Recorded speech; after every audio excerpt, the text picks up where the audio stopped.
విశ్వాసానికి ఒక మొక్క చెప్తాను. మనం దాంట్లోకి వెళ్తాం. అలోక అని ఒక పేరు ఎప్పుడన్నా విన్నారా మీరు ఎవరన్నా? అలోక అది కలకత్తాలో ఒక వీధి కుక్క.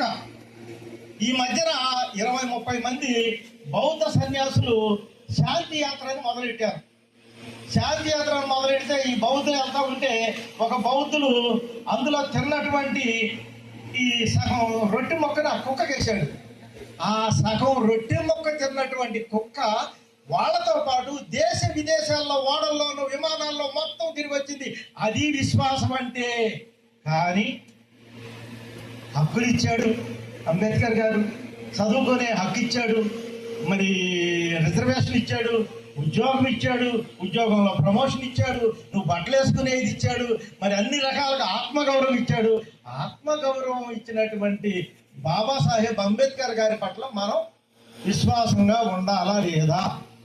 ఖచ్చితంగా ఉండాలి. లేని వాళ్ళు ఉంటారు, అవన్నీ మనకు అనవసరం. ఎందుకు చెప్తున్నానంటే బాబాసాహెబ్ అంబేద్కర్ గారు రాజ్యాంగంలో ఆర్టికల్ 51A బ్రాకెట్లో హెచ్ అని ఉంటుందండి.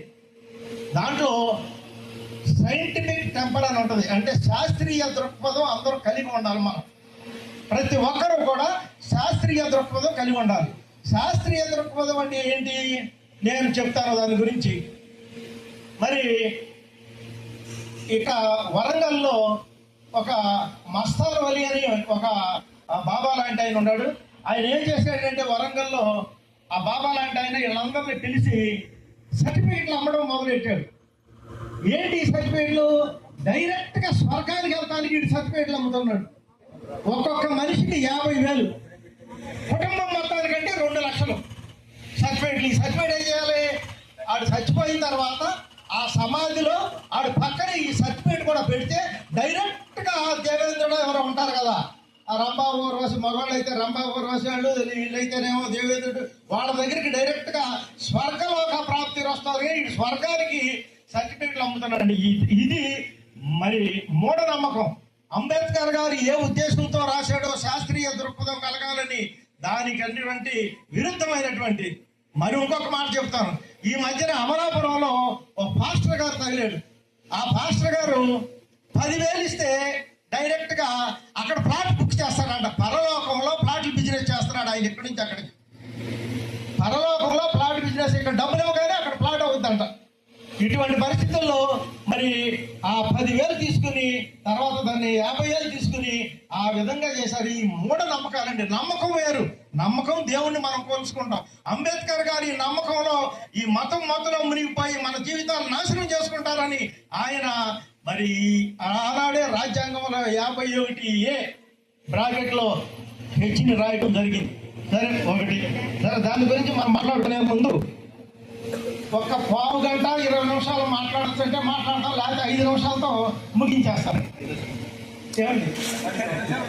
ఎందుకంటే బాబాసాహెబ్ అంబేద్కర్ గారు తరతరాలుగా దళితుల్ని ఊరికి దూరంగా ఉంచి, చదువుకి దూరంగా ఉంచి, అధికారానికి దూరంగా ఉంచి, మెడలో ముంత, చేతిలో గంట, మొలకు చీపురు కట్టి బడికి, గుడికి, మడికి, కూటికి, గుడ్డకు, నీటికి దూరం చేస్తే ఆ హక్కుల కోసం పోరాడి ఆ హక్కులను సాధించి రాజ్యాంగంలో ఆర్టికల్ 14 ద్వారా సమానత్వ హక్కు, ఆర్టికల్ 17 ద్వారా అంటరాని ధనాన్ని అంతం చేసిన సామాజిక విప్లవ వీరుడు డాక్టర్ అంబేద్కర్ గారు.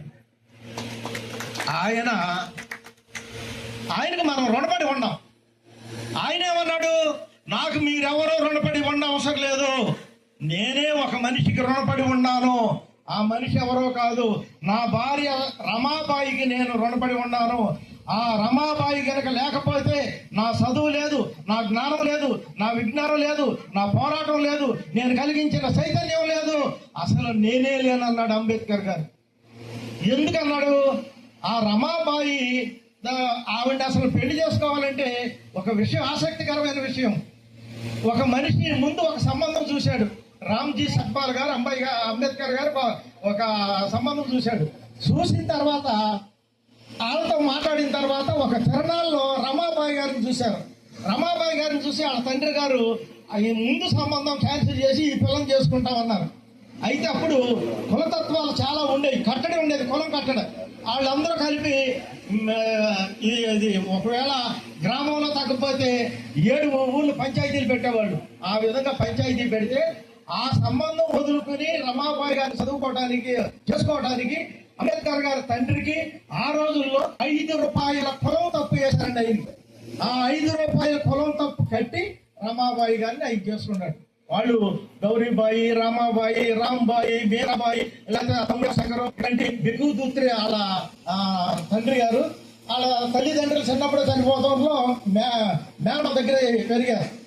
ఎందుకు చెప్తున్నారంటే ఈ అంబేద్కర్ గారు ఆవిడ ఎంత త్యాగశీలి అంటే, నేను తర్వాత ఒక 4 వాక్యాలు ఆవిడ గురించి రాశాను, నేను చదువుతాను.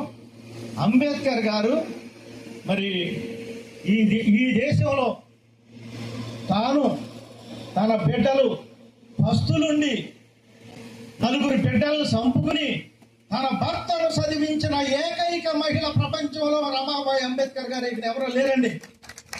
ఎందుకు చదివించారు? ఆ చదువు వాళ్ళ కుటుంబం కోసం కాదు, ఆయన కోసం కాదు, ఈ జాతి కోసం, ఈ దేశం కోసం చదివించారు. అటువంటి పరిస్థితుల్లో ఆవిడ మరి ప్రపంచ